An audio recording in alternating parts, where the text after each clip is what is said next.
we're running with the time. Thank you, Wayan. Thank you so much. Yes, indeed. I mean, you highlighted the importance of preserving the local culture and the tradition, and this ensures the sense also of ownership of the outcomes that you have of the projects. We'll move, the time is running a little bit weird, but we'll conclude with Professor Bao from Yat-sen University. He represents here today Ajeke village from China, BTV 2024.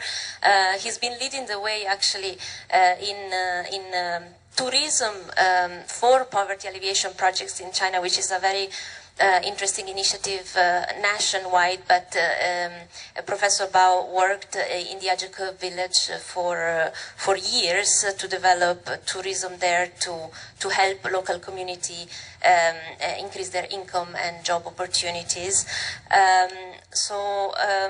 Professor Bao, could you tell us a little bit more about your project in Ajeke and what you did there? Okay, thank you very much. And thank you, UN Tourism and the organizer. Very, very happy to be invited here. It's my first time to visit Vietnam. The Ajeke, the village, actually is very close to Vietnam, the north part of Vietnam, and in Yunnan province. Maybe you know, China, we have huge villages, more than 2.61 million villages in the whole country. Ajeke is just one of the small village. It has about 65 households in the village. 400 people live there. It's in Yunnan province, border Vietnam. It's a terrace field, famous terrace field area, a very, very poor village. Before we started the Ajeke plan, 2018 is very, very poor. Each person each year, the annual income is about 2,800 RMB, less than $400 each year, each person. After the Ajeke plan, the Ajeke is the village's name. Ajeke plan means we cooperate, university cooperate with the local government. We set up our mechanism for the villages. The villages share 70% of the company, and the local government share 30%. And the university, my group, we provide technical support for a volunteer. So the project takes almost 7 years now. The most direct economic impact is a raise of income of the villages in Ajeke. The first dividend sharing 2019 until now, the 10th dividend sharing, which totally up to 4,200 RMB, almost 6,000 US dollars for each household now. Now we have 14 jobs for the villages. There are also 15 small businesses in the village, owned by the villages. The revenue from tourism totally is 4 million RMB. The tourism development brought 23 families out of poverty. Also, for a social aspect, we encourage local villages to participate in and make decisions for local tourism development issues. For instance, daily income is disclosed via WeChat, radio, and notice board every day.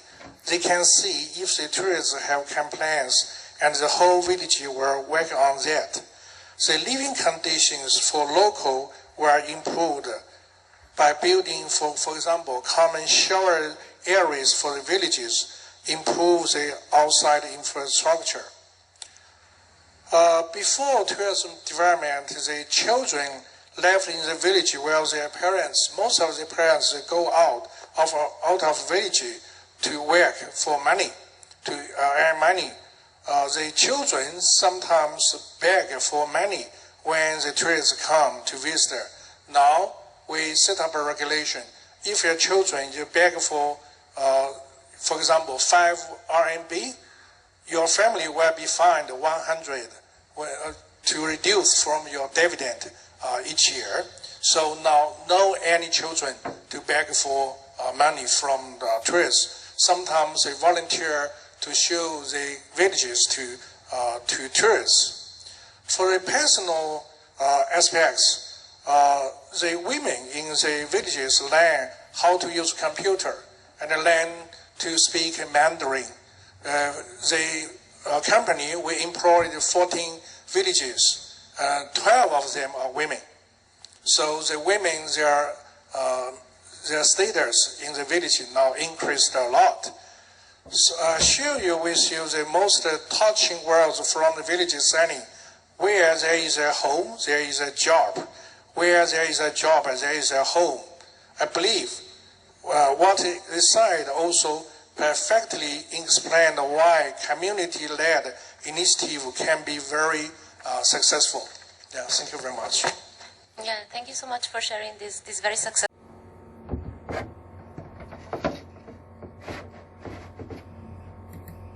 Of this initiative, and this of course was one of the reasons why Ajaka became a best tourism village this year. I want to do another quick round before we close the panel. If we wish to share, the key takeaway, the key success story for a community-based tourism initiative, but just in 3 words, each of you.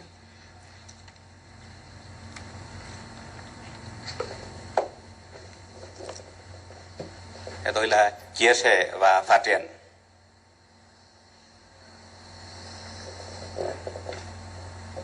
Sustainable tourism.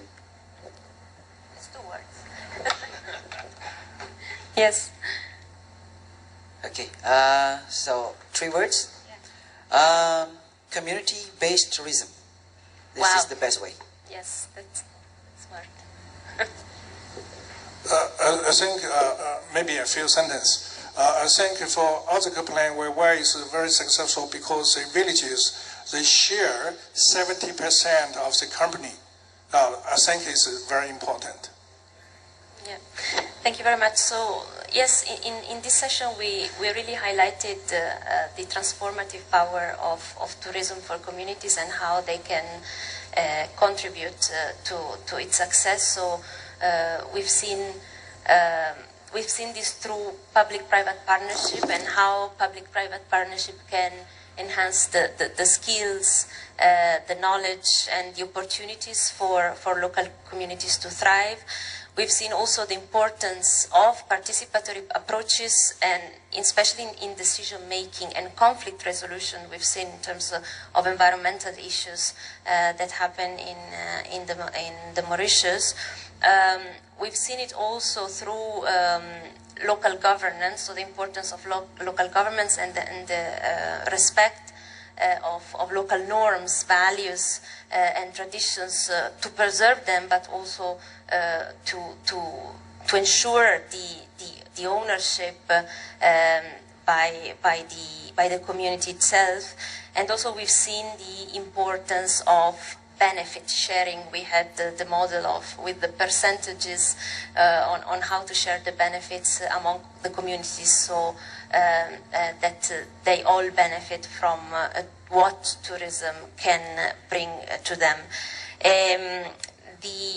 The panel and the examples we have from the ground reminds us of the importance of these within our Best Tourism Villages initiative, and we will have another panel in the afternoon about initiatives that are directly led by youth.